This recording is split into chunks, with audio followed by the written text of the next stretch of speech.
Hey everyone, the Dark Knaik is here. 4 years ago, a Saudi production company, Telfaz11, started a series of 22 episodes on their YouTube channel called Al-Khallat. It was a massive hit in the region and immediately garnered attention. Because Al-Khallat series stood for its rich presentation of social elements in the shape of skits that screened in a range between 15 and 35 minutes each episode. In November 2020, Telfaz11 signed a deal with Netflix to produce 8 films in the future.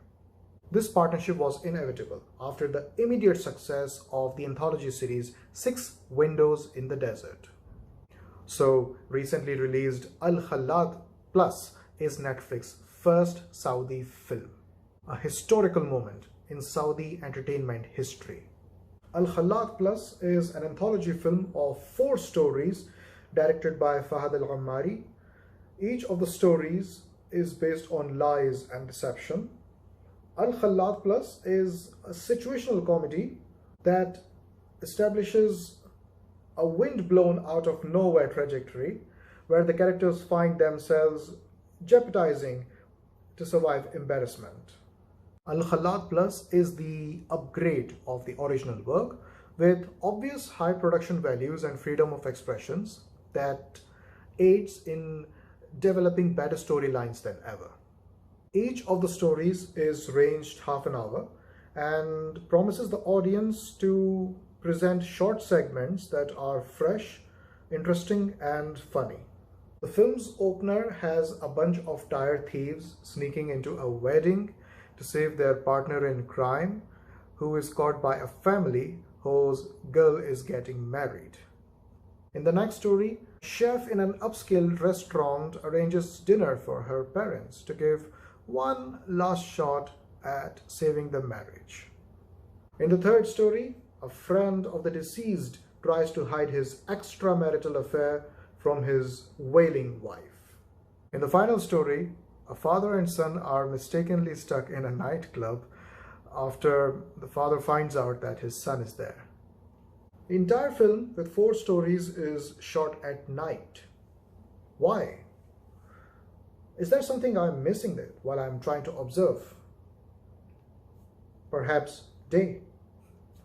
I noticed that the first 2 stories had old cars. I like that idea, to disjoint an understanding that goes by believing that an Arab is always rich. No, that's not the case. Middle and lower class Arab families exist. And believe it or not, they do face crisis, and also they cannot afford the luxury.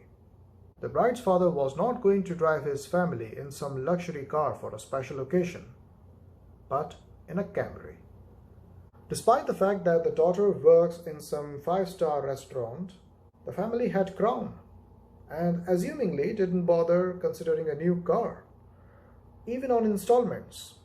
I must say that Al-Khallat Plus at some point looked to exaggerate humor.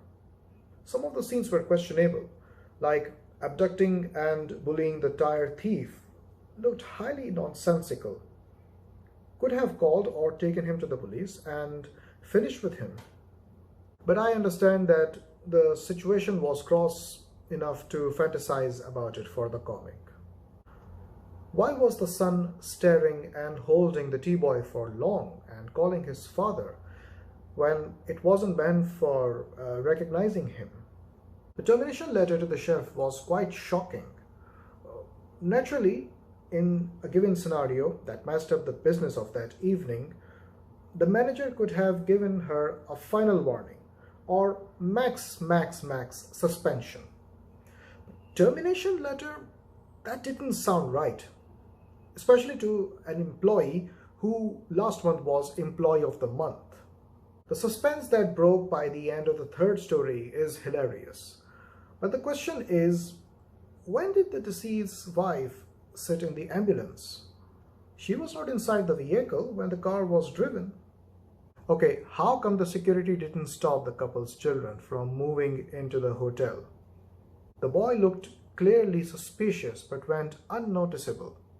Seriously, definitely, the hotel has CCTV, that is a security room. How come no one from the security room checked this scene and stopped them on the spot? Plot holes lowers the quality of writing. At the same time, the writers took care of some detailing. The way the deceased wife unlocked the phone and forgot to remove the specs was really hilarious. The mannerism of the parents at the restaurant was on point, especially father.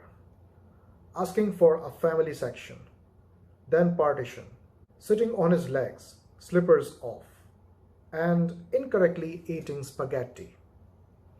I wanted something to fall from the table when he was trying to touch her hand. Although the daughter lost her job, but her effort reunited her parents. So it was not a loss at all. The best aspect of the film and its humor is that the writing successfully jeopardizes the situation of the characters. It is so fun to see people embroiled in an unwanted scenario. This film lives on those silly moments. Al-Khallat for me is a promising start of the Netflix Telfaz11 partnership. I am very interested in comedies that find their purpose in a different story setting. After all, we are all willing to watch a comedy that is based on new parallels and settlements. And that is the beauty of global diversity. Every country has its way of showing us comedy in its typical form. And believe it or not, Saudi entertainment actually has its way of making us laugh. Coming from a generation born and raised in Saudi Arabia and watching Tashmatash every Ramadan, Al-Khallat Plus naturally made me enjoy these skits. I'm Sami Naik.